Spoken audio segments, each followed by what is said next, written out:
মাননীয় মুখ্যমন্ত্ৰীৰ লগতে আমাৰ গৃহ বিভাগৰ দায়িত্বত থকা ৰূপেশ গোৱালা মহোদয়ক লগ কৰিবৰ কাৰণে আলোচনাৰ মাধ্যমেৰে সমাধান কৰিবৰ কাৰণে আমাৰ সমস্যাসমূহ আমি পত্ৰ আগবঢ়াইছিলোঁ।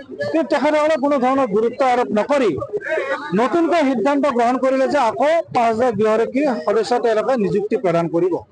গতিকে এই ৫,০০০ গৃহৰক্ষী যদি তেওঁলোকে নিযুক্তি প্ৰদান কৰে তেতিয়াহ'লে অসমত গৃহৰক্ষী স্বেচ্ছাসেৱকৰ সংখ্যা হ'বগৈ ৩০,০০০তকৈ অধিক।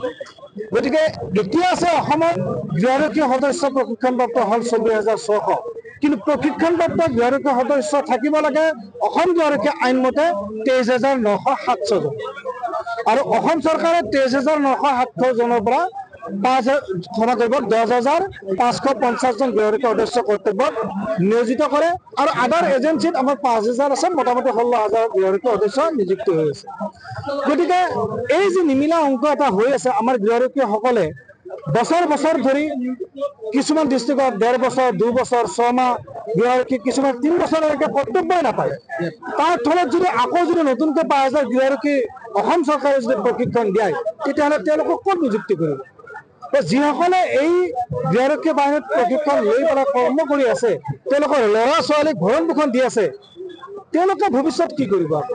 বা নতুনকৈ যিসকলে ভৰ্তি কৰাব, এই শিক্ষিত যিখিনি ল'ৰাক তেওঁলোকে ভৰ্তি কৰিব, তেওঁলোকে পংগুহে কৰিব।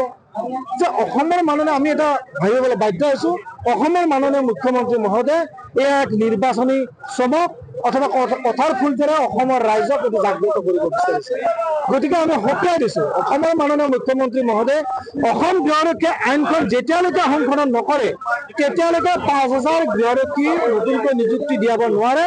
দৰকাৰ হ'লে আমি আদালতৰ ওচৰ চাপিম, অন্যথা আজি যেনেদৰে কাৰ্যসূচীত আমি ওলাই আহিছোঁ ঠিক তেনেদৰে অনাগত শীতকালীন অধিৱেশনৰ পৰা আমি একাধিকভাৱে কাৰ্যসূচী ল'বলৈ বাধ্য হ'ম, অথবা কৰ্মবিৰতি আৰু অন্যান্য মাধ্যমেৰে আমি কাৰ্যসূচী হাতত লৈ ৰাজপথত ওলাই আহিবলৈ বাধ্য হ'ম। আজি বিগত সময়ছোৱাতো আমাৰ যিখিনি মৌলিক সমস্যা আমি আপোনালোকৰ জৰিয়তে চৰকাৰ তথা বিভাগীয় কৰ্তৃপক্ষক আবেদন নিবেদন বা আন্দোলনৰ জৰিয়তে অৱগত কৰি আহিছোঁ, কিন্তু আজিকো প্ৰতি আমাৰ যিখিনি মৌলিক সমস্যা সেইসমূহ সমাধানৰ কাৰণে চৰকাৰ বিভাগীয় কৰ্তৃপক্ষই গুৰুত্ব প্ৰদান কৰা আমাৰ দৃষ্টিগোচৰ নহ'ল। তেনে ক্ষেত্ৰত অসম গৃহৰক্ষী বাহিনীটোত আমাৰ প্ৰশিক্ষণপ্ৰাপ্ত গৃহৰক্ষী জোৱানৰ সংখ্যা আছে ২৪,৬৯৬ জন আৰু ইয়াৰ পৰিৱৰ্তে কৰ্তব্যত মকৰলৰ পদৰ সংখ্যা আছে প্ৰায় ১৬,৫০০। যে এনেকুৱা এক নিমিলা অংকত নতুনকৈ আকৌ অসম গৃহৰক্ষী বাহিনীটোত ৫,০০০ নতুন যুৱক যুৱতীক গৃহৰক্ষী প্ৰশিক্ষণ দিয়াৰ ব্যৱস্থা গ্ৰহণ কৰিছে। এই ক্ষেত্ৰত আজি আমি অসমৰ মাননীয় মুখ্যমন্ত্ৰী মহোদয় তথা গৃহৰক্ষী বাহিনীৰ বিভাগীয় মন্ত্ৰী ৰূপেশ গোৱালা মহোদয়ক আমি বিনম্ৰতাৰে অনুৰোধ জনাব বিচাৰিছোঁ যে আপোনালোকৰ যিটো হতকালীন সিদ্ধান্ত, এই সিদ্ধান্তক অনতিবিলম্বে আপোনালোকে বাতিল কৰক, নহ'লে অসমৰ গৃহৰক্ষী জোৱানসকলে ৰাজপথলৈ ওলাই আহিবলৈ বাধ্য হ'ব।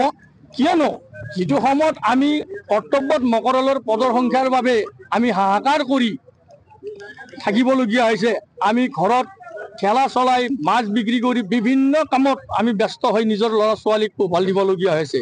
তেনে ক্ষেত্ৰত আকৌ নতুনকৈ ৫,০০০ গৃহৰক্ষী প্ৰশিক্ষণ দি আমাৰ জীৱনটো কি অন্ধকাৰৰ দিশে ঠেলি দিয়া যেন চৰকাৰৰ দৃষ্টিগোচৰ হ'ব। আমাৰ অসমত এতিয়া প্ৰশিক্ষণপ্ৰাপ্ত আছে ২৪,৬৯৬ গৰাকী। ইয়াৰ পৰিৱৰ্তে কৰ্তব্যত মকৰলৰ পদৰ সংখ্যা আছে প্ৰায় ১৬,০০০। যে ইমান এটা মানে নিমিলা অংক হৈ আছে। আমি ৮,০০০ প্ৰায় ৮,০০০ কিবা মানুহ আমি তাৰমানে ঘৰত বহি থাকিবলগীয়া আছে। যে যদিহে তেখেতসকলে এই নতুন প্ৰশিক্ষণটো বন্ধ নকৰে, যে বিগত সময়ত আমি বা অনাগত দিনত আমি ৰাজপথলৈ আমি ওলাই আহিবলৈ বাধ্য হ'ম আৰু আমাৰ ল'ৰা ছোৱালী আমাৰ পত্নীসহ আমি ৰাজপথলৈ ওলাই আহিবলৈ বাধ্য হ'ম। আৰু যিখিনি আমাৰ ২৪,৬৯৬ গৰাকী ৮,০০০ মানুহ যে আমি বহি আছোঁ, তাৰ পৰিৱৰ্তে অসমৰ বিভিন্ন অনুষ্ঠান প্ৰতিষ্ঠান কাৰ্যালয়ত পদৰ সংখ্যা আমি বৃদ্ধি কৰাৰ কাৰণে আগৰ সময়ছোৱাত চৰকাৰক বিভাগীয় কৰ্তৃপক্ষক আবেদন নিবেদন জনাইছোঁ। তেওঁলোকে সেইটোকে কৰক যে গৃহৰক্ষীৰ অনুপাতে কিছু পদৰ সংখ্যা বাঢ়ক, তাৰে পিছত নতুন প্ৰশিক্ষণৰ যিমান হাজাৰ লৈ থাকিব আমাৰ ক'বলগীয়া।